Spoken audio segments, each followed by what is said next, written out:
নির্বাচনে পূর্বে বলেছিলাম যে আপনারা ভোট দিয়ে আমাকে নির্বাচিত করলে আমি জনপ্রতিনিধি হিসেবে আপনাদের সামনে সবসময় জবাবদিহিতার মধ্যে থাকব এবং এলাকার উন্নয়নে সবার মতামত নিয়ে আমরা এগিয়ে যাব। আর আজকে আমরা বলতে চাই, আমরা এতদিন আমি যখন ভোটার ছিলাম, আমি যখন এই দেশের নাগরিক ছিলাম, তখন আমি মনে করতাম যে আমি এই দেশের মালিক। আর আজকে আমি মনে করি যারা এই ভোটার, তারা এই এলাকাবাসী, তারাই এই দেশের মালিক, আর আমরা হচ্ছে আপনাদের সেবক। সুতরাং আপনারা রাষ্ট্রের মালিক, আর আমরা আপনাদের সেবক হিসাবে কাজ করতে চাই। আপনারা সেই সুযোগ আমাদেরকে করে দেবেন এলাকাবাসী। উন্নয়ন কর্মকাণ্ডে করতে যেয়ে হয়তো বা কারো একটু কম, কারো একটু বেশি ক্ষতিগ্রস্ত, কিন্তু আলটিমেট এলাকা উন্নয়ন হলে যে জমিটুকু আপনি এলাকার রাস্তাঘাটে উন্নয়নের জন্য দিচ্ছেন, তার চেয়ে কিন্তু আরও 3 গুণ 5 গুণ বেশি জমির এলাকার দাম বাড়ে, এবং এলাকার কিন্তু তখন রাজুকও বিভিন্ন ধরনের আপনি বিভিন্ন ধরনের বহুতল ভবনের নির্মাণ করতে পারবেন, নাগরিক সুযোগ আসার সুবিধা, গ্যাস, অনেক সুবিধাগুলি আপনারা পাবেন।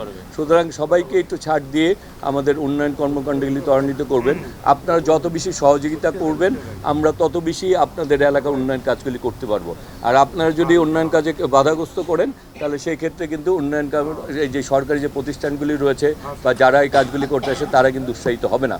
এবং আপনাদেরকে একটু বলি, ইতিমধ্যে আমার জেলা প্রশাসকের কথা হয়েছে, আমাদের রোডসের এই আগামী সপ্তাহে এই এলাকায় রোডসের আমাদের সড়কের সচিব, চিফ ইঞ্জিনিয়ার, তাদের একটা টিম আসবে যে এই এলাকার এই 75-এর 73, 74, 75-এ উন্নয়নের জন্য রোডসের মাধ্যমে কিছু কাজ করা যায় কিনা, কোনো ব্রিজ ট্রিজ বা এগুলি করা যায় কিনা, এগুলি সরজমিনে দেখতে ওনারা আসবেন।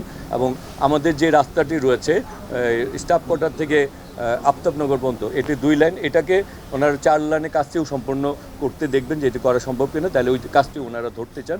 সব মিলে হচ্ছে আমরা চাই নির্বাচনের আগে আমাদের দল, আমরা ব্যক্তিগতভাবে যে ওয়াদা আপনাদের কাছে করেছিলাম, সে ব্যাপারে আমাদের চেষ্টা কোনো কমতি থাকবে না, এবং আমরা সবাই মিলে সম্মিলিতভাবে যদি পরিশ্রম করি, ইনশাল্লাহ আমরা আমাদের লক্ষ্যে এগিয়ে যাব। এবং আমরা এই তারেক রহমানের হাতকে শক্তিশালী করার মাধ্যমে আমাদের দেশকে গড়ে তুলব, এবং সবাইকে ঐক্যবদ্ধ থাকতে হবে, সবাইকে গণতান্ত্রিক মানসিকতা করতে হবে, এবং বিশেষ করে জনসাধারণের সাথেও আমাদের ভালো ব্যবহার করতে হবে।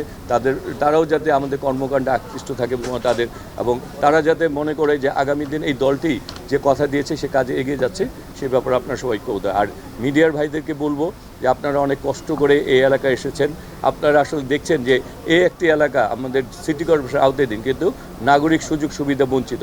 সুতরাং আপনারা আপনাদের বস্তুনিষ্ঠ সাংবাদিকতার মাধ্যমে, প্রচারণার মাধ্যমে এই এলাকারগুলির যে দুঃখ দুর্দশা রয়েছে, সেগুলি যে ব্রিজগুলি, বাঁশের সেতুগুলি রয়েছে, রাস্তাঘাটা, স্কুলে এগুলি যদি তুলে ধরেন, সেক্ষেত্রে আমাদের এলাকার উন্নয়ন কাজ করতেও আমাদের জন্য অনেক সহজ হয়। তাই আপনাদের কাছে সেই সহযোগিতাগুলো আমি মিডিয়া ভাইদের কাছে চাবো। তাই সবাইকে অনেক অনেক আন্তরিকতা এবং কৃতজ্ঞতা জানিয়ে এবং সকলে ঐক্যবদ্ধভাবে দেশকে এগিয়ে নিয়ে যাবেন।